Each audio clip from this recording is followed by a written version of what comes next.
Selamat siang, Suster. Selamat siang. Berkah dalam. Bahagia sekali siang hari ini saya boleh meminta waktu Suster untuk sedikit berbincang-bincang tentang Putri Maria Yosef. Suster, saya Bu Prapti dari alumni Sedan Angkatan Kedua tahun 2021, dan sejak dicanangkannya Tahun Santo Yosef pada 8 Desember 2020, saya terpanggil untuk menjadi devosan Santo Yusuf.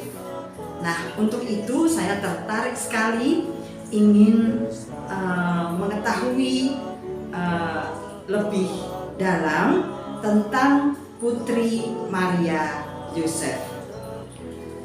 Suster, di Semarang ini Putri Maria Yosef, maksud saya pusatnya di mana, Suster? Kalau kami pusatnya, karena kami datang pertama di Indonesia itu tahun 1938, itu di Wonosobo. Jadi banyak pusat pertama di Wonosobo. Tapi untuk ke depan kami akan memindahkan pusat kami itu ada di Sedayu, Yogyakarta.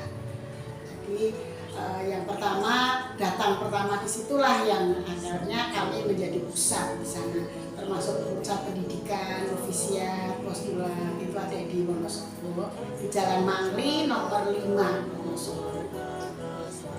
Oh begitu, jadi pusat yang akan datang itu di Sedayu ya, Suster?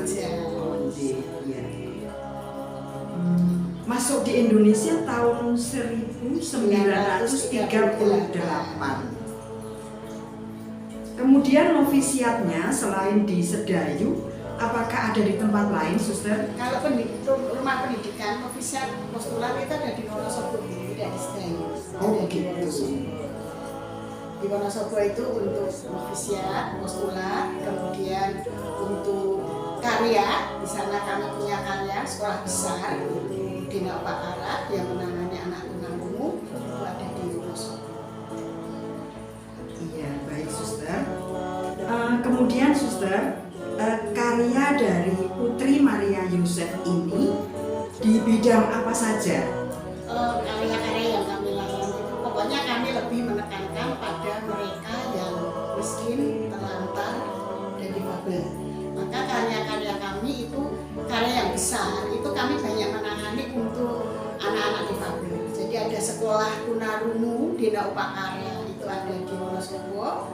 Kemudian ada sekolah SLB ganda A dan B, tunanetra dan tunarungu, itu ada di Yogyakarta, namanya SLB Helen Garin. Itu mulai tahun 1996 kami mulai pindah di sana. Tetapi kalau di Upakara itu mulai 15 Maret 1938 itu. Jadi bersamaan dengan suster kami yang ada di sana. Kemudian mulai karya lain kami ada pelayanan terhadap orang tua. Kami punya layanan untuk panti Breda, itu ada di Kaliori. Terus kami juga punya pelayanan dengan masyarakat petani, orang-orang yang butuh untuk pendampingan. Kemudian kami juga meluas lagi bekerja sama dengan lembaga lain, termasuk saya kebetulan mulai tahun 2019 kemarin saya ditugaskan untuk melayani anak-anak difabel tutar ganda di Panti Asuhan Cacat Ganda Bakti Asih milik Yayasan Sosial Supranoto Keuskupan Agung Semarang. Oh iya. Lalu tempatnya juga di Semarang ya, Suster? Ya, kebetulan ada di Jalan Randusari nomor 2 nomor 300. Oh iya Suster, terima kasih. Apakah dari awam juga ada Suster yang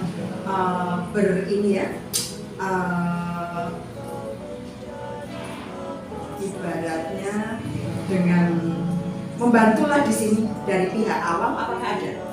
Kalau awam itu ya karya-karya yang bersama, kami karyanya tetap bersama dengan awam, jadi di sekolah, di asrama, kemudian di panti Breda, itu suster itu hanya memberikan motivasi, membangun hospitalitas, tapi juga membangun kerjasama dengan mereka sebagai karyawan meskipun, tapi toh susah tidak bisa berkarya sendiri. Jadi kami selalu bekerjasama dengan anak.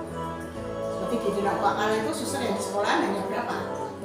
Di Haringkara berapa? Di Panti Indah berapa? Makanya kami kerjasama dengan anak. Baik suster, terima kasih.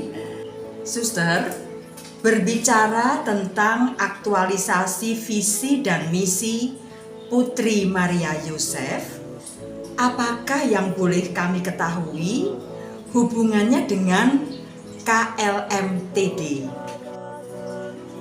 Baik, LKMTD itu kan sebenarnya arah dasar Keuskupan Agung Semarang, jadi lemah, kecil, tersingkir, miskin, dan difabel. Itu sebelum dicanangkan oleh Keuskupan Agung, sebenarnya suster PMY sudah punya itu. Nah, layanan-layanan kami itu lebih pada mengarah ke LKMTD tadi, termasuk layanan untuk anak pendidikan tunarungu, pendidikan untuk anak-anak buta tuli, pelayanan pagi bereda, pastoral, dan sebagainya, selalu mengarah ke LKMTD, terlebih pada yang lemah, miskin, tersingkir, dan juga tadi difabel. Untuk anak-anak tunarungu, itu kan mereka juga lemah dalam arti tertentu, dia tidak mampu mengelola sendiri, miskin, mereka juga miskin bahasa, maka perlu didampingi untuk memiliki kekayaan bahasa lewat pelajaran di sekolah. Kemudian tersingkir, kalau mereka sudah ada di masyarakat, mereka kan tidak bisa sendiri karena mereka tidak mendengar, maka butuh itulah tersingkir. Supaya mereka tidak tersingkir, mereka harus bisa belajar bicara, belajar dengan keterampilan tertentu, sehingga mereka menjadi manusia yang mandiri, tidak lagi tersingkir. Nah, itu arahan kami untuk ke sana. Maka PMY selalu misi visinya atau aktualisasinya melayani kepada mereka yang lemah, miskin, dan tersingkir. Itu yang pokok. Termasuk bagiannya adalah anak-anak difabel. Suster tadi menerangkan tentang pelayanan untuk anak-anak tunarungu. Dan saya pernah mendengar tentang ADEKO. Apa itu suster? Baik, Bu Prati, ADEKO itu singkatan dari Alumni Dena Upakara dan Don Bosco.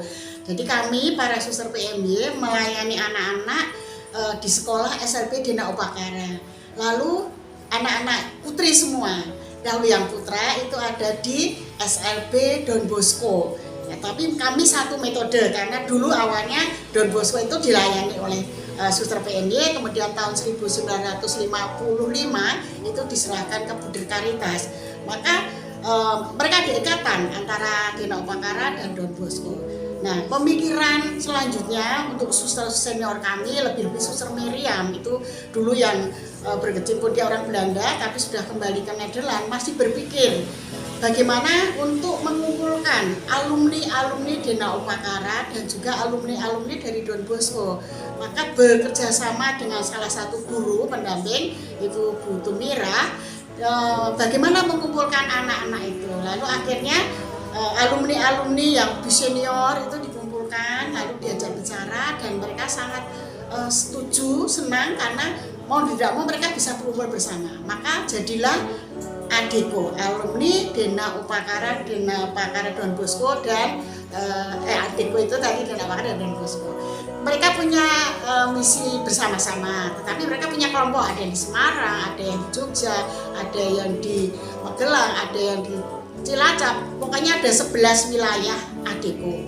Nah, salah satu ADEKO itu di Semarang, ini juga ada ADEKO. Nah, tetapi ADEKO itu tidak hanya khusus orang Katolik, ADEKO itu umum. Mereka karena alumninya kan ada yang Muslim, ada yang Kristen, Katolik, bahkan Hindu, Buddha.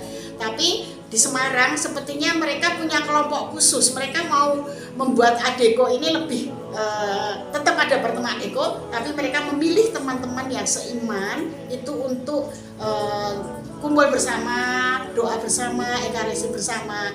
Setelah saya pindah di Semarang, saya lihat di Semarang ada kelompok baru yang tapi mayoritas kelompoknya adalah alumni ADEKO, alumni Dena Upakara Don Bosco. Lalu mereka menyebutnya namanya IKATUR atau apa lah. Saya baru masuk tahun 2019, Tapi selanjutnya saya baru masuk untuk ikut itu.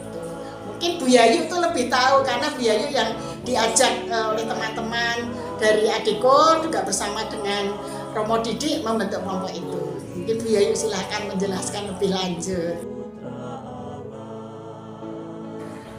Bersama saya di sini ada Ibu Yohana, alumni Sedan juga, dan Mbak Rita Budi Lestari selaku alumni Dena Upakara dan pendiri IKA Turka Semarang. Menyambung informasi yang disampaikan oleh Suster tentang IKA Turka Semarang, boleh saya minta penjelasan kepada Ibu Yohana? Dipersilahkan. Saya sedikit menjelaskan tentang apa itu IKA Turka. Kebetulan di samping saya ini adalah Rita Budi Lestari, salah satu foundernya. Seperti yang disampaikan Suster tadi, bahwa di Semarang ini ada yang namanya Adiko, alumni Dena Upakara dan Don Bosco. Nah, kebetulan mereka punya keinginan untuk membentuk suatu wadah di mana mereka bisa berkumpul dan membuat persekutuan doa yang mereka sama-sama beriman Katolik.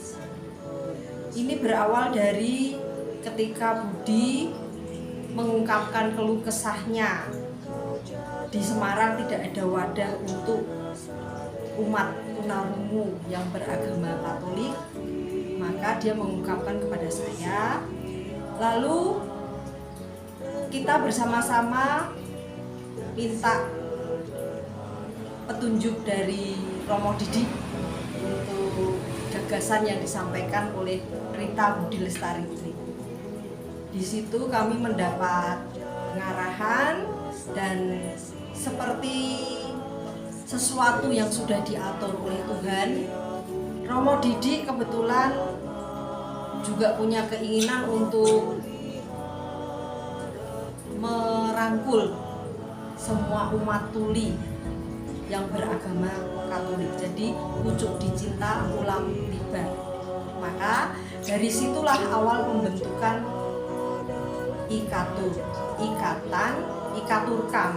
Ikatan Tunarungu Katolik itu, yang mempunyai visi misi sebagai wadah pemersatu dan sarana peningkatan iman akan Yesus Kristus bagi penyandang tunarungu Katolik agar mengalami persekutuan dengan Kristus dan bertumbuh semakin menyerupai Dia.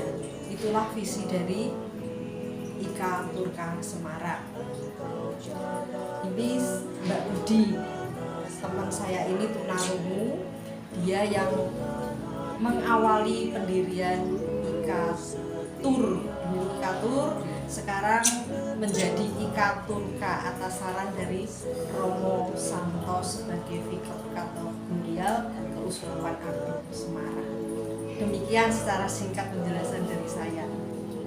Setelah dan terbelakang berdirilah IKA Turka dalam singkat dan dari IKA Tunarungu Katolik lahir pada tanggal 21 November tahun 2016 semula dengan nama IKA Turka Semarang.